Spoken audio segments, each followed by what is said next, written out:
con l'ingegner Vegis, responsabile della provincia di Treviso per la viabilità. Ecco, tecnicamente che cosa state facendo questa sera? Allora, stiamo facendo una prova di carico per verificare un attimino il comportamento di questo ponte alle sollecitazioni statiche. Sarà caricato via via con carichi crescenti. Noi andremo a monitorare le eventuali possibili i micro spostamenti che potranno avere i punti che abbiamo da traguardare.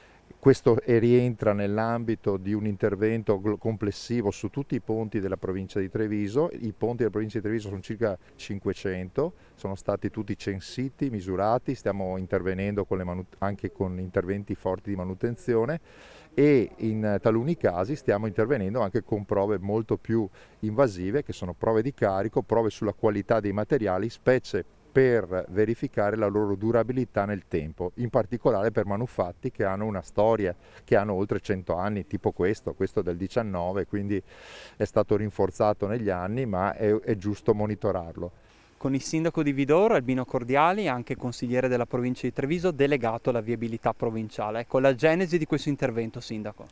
Sì, è stato voluto questo intervento perché dopo l'anno scorso aver fatto un intervento sulle colonne portanti di questo ponte è stato ritenuto opportuno fare un ulteriore controllo anche sulle arcate, perché le arcate, secondo il mio parere, ma secondo anche i tecnici, hanno un punto debole forse, quindi è meglio dare la sicurezza ai cittadini, soprattutto perché in questo periodo, visto anche l'effetto di alcuni punti in giro per l'Italia, è meglio essere sicuri, visto la portata di auto e di carichi pesanti che ha giornalmente questo ponte.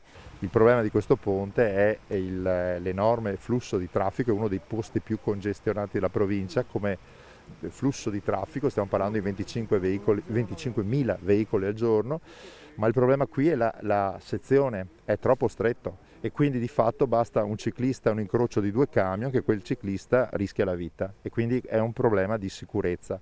È chiaro che anche noi auspichiamo chiaramente la realizzazione di un nuovo ponte o perlomeno la messa in sicurezza di questo con la realizzazione di due piste ciclabili laterali alle sezioni stradali, che di questo avremo già un progetto pronto, ma anche questo fa parte di una serie di finanziamenti che purtroppo sono mancati con la crisi che c'è stata per le province. Comunque l'impegno per un nuovo ponte o una viabilità continua delle amministrazioni interessate, immagino.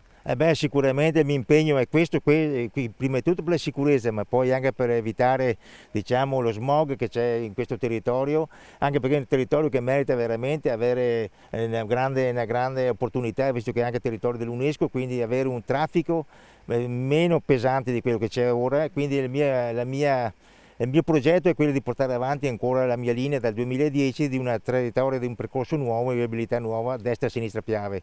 Il progetto preliminare c'è già, esistente, quindi basta solamente la parte più importante, la parte della politica che mi mettano i soldi per fare questo lavoro. Con Davide Comaron, presidente dell'AVAB e della Protezione Civile di Pederobba. Ecco, quante persone sono impegnate stasera e soprattutto che gruppi? Questa sera siamo impegnati come volontari, noi siamo in due in supporto alla Polizia Locale di Pederobba, che sono altrimenti due persone, e gestiamo la parte proprio di supporto alla viabilità che questa sera, dovuta alla chiusura del ponte per le verifiche statiche, ci hanno chiamati proprio in questo impegno, in questa notte, per appunto di supporto a questo. Insomma, l'impegno della Protezione Civile dell'AVAB in questi mesi non si è mai fermato, tante emergenze, insomma, siete sempre pronti per la cittadinanza. Sì, cerchiamo di dare il nostro meglio nelle ore anche più disparate, come vedete, le ore notturne. Comunque la nostra missione è questa, cerchiamo di dare il massimo sempre, anche nel superamento, appunto, continuiamo a lavorare per il superamento di questa emergenza Covid che c'è nel momento, però ci aggiungono altre emergenze, altri supporti e cerchiamo di dare con le forze che abbiamo il più possibile.